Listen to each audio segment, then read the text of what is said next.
伫咧新北市瑞丰有一阵民众20早起呢，是烧酒去到这个北分寮步道爬山，半路煞撞到虎头蜂甲因攻击。消防队接到通报了后，随派人出去甲因救，派20台车51个人去抢救。即届呢有11个人互定着，有4个较严重，其中2个伫咧运送过程当中无喘气心跳，目前送病院抢救。 有被听到还是建议都到医院看一下，好不好？谢谢。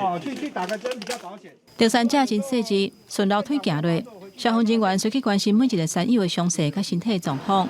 几啊只救护车嘛已经到现场待命。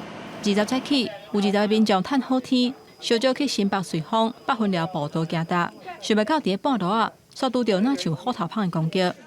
台有一个小平台休息啦，那有正在休息喝水啊，那一个山友就拿扇子出来扇嘛，热啊，那刚好就有一只蜜蜂来，那只蜜蜂刚好在他身上，他赶快挥走之后就来了2、3只，之后就现在蛮多只的，我们就吓死。虎头蜂真的很厉害，跟着你，跟着你，所以有的人就被叮了好多包。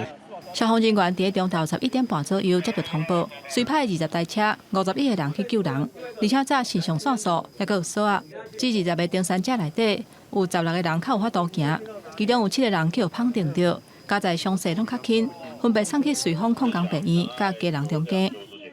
先下来的16个人里面，其中有7个被风遮，那基本上都意识很清晰啦，没有什么大碍。